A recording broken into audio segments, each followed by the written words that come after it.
Hi, boys and girls. I'm going to continue. We're all going to go to camp. Camp Kookooskoos. Camp Kookooskoos was on a small lake deep in the woods of Ontario. There were no summer cottages on the lake, no outboard motors, no roads with cars rushing by.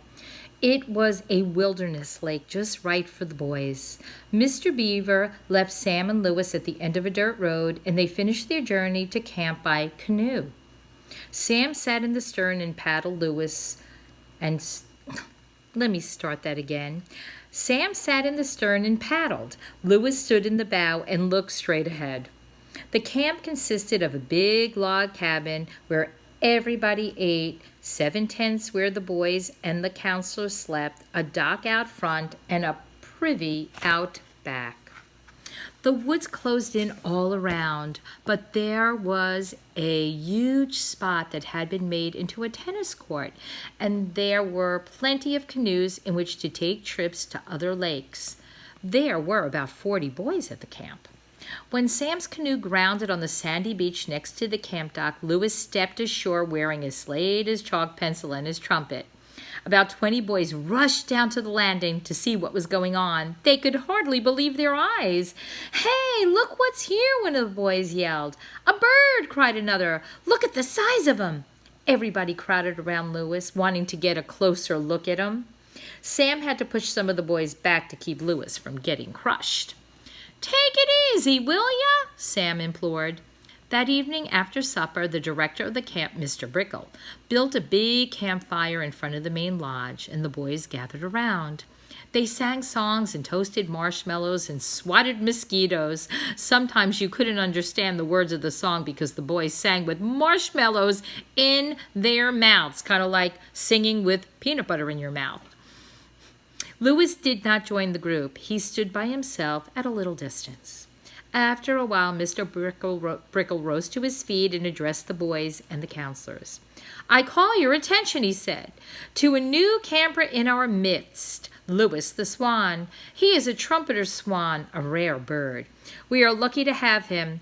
I have employed him at the same salary I pay my junior counselors, $100 for the season. He is gentle and has a speech defect. He came here from Montana with Sam Beaver. Lewis is a musician. Like most musicians, he is in need of money. He will wake you at daybreak with his trumpet. He will call you to meals, and at night when you are dropping off to sleep, he will play taps.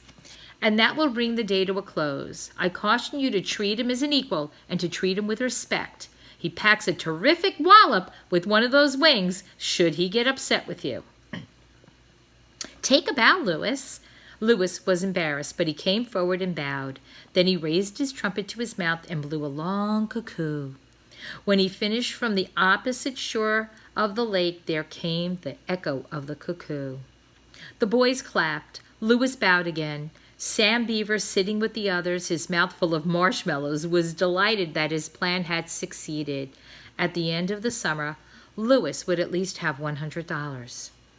A boy named Applegate Skinner stood up. "Mr. Brickle," he said, "what about me? I don't care for birds. I never liked birds." "Okay, Applegate," said Mr. Brickle, "you don't have to like birds. If that's the way you feel about it, just go ahead not liking birds. Everyone is entitled to his likes and dislikes and to his prejudice. Come to think of it, I don't care for pistachio ice cream. I don't know why I don't like it, but I don't. Do not forget, however, that Lewis is one of your counselors. Whether you like him or not, he must be treated with respect." One of the new boys who had never been to camp stood up. "Mr. Brickle," he said, "why is this camp called Camp Kookooskoos? What does Kookooskoos mean?" "It's an Indian name for the great horned owl," replied Mr. Brickle. The new boy thought about it for a second.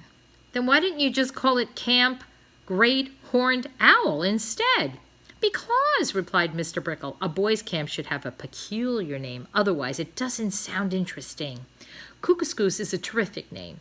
It is a long word, but it only has 3 letters in it, you know. It has 2 S's, 3 K's, and 6 O's. You don't find many names as kooky as that. The stranger the name, the better the camp. Anyway, welcome to Camp Kookooskoos. It rhymes with moose. That's another good thing about it. And now it's time for everybody to go to bed. You may take a swim before breakfast tomorrow, and you don't need to wear your swim trunks. Just jump out of bed when you hear the trumpet of the Swan, strip off your pajamas, race to the dock, and dive right in. I can hear all of you laughing right now. I will be there ahead of you to do my celebrating black backflip from the diving tower. It freshens me up for the hard day ahead. Good night, Louis. Good night, Sam. Good night, Applegate. Good night, all. The light was fading, the boys straggled off to their tents in the darkness, and the senior counselors sat together on the porch. Sam crawled in under his blankets in tent 3. Louis walked to a high, flat rock by the shore and stood there waiting. When the lights were all out, he faced the camp, raised his horn to his mouth, and blew taps. And I think all of you know that song. Day is done, gone the sun, from the lake, from the hills, from the sky, all is well, safely rest, God is nigh. The last notes seemed to linger on, still waters of the lake. From their beds, the boys heard the beautiful sound. They felt sleepy and serene and happy. All but Applegate, Skinner, who didn't care for birds at bedtime. But even Applegate was soon asleep, along with the others in his tent. He was asleep, and he was snoring.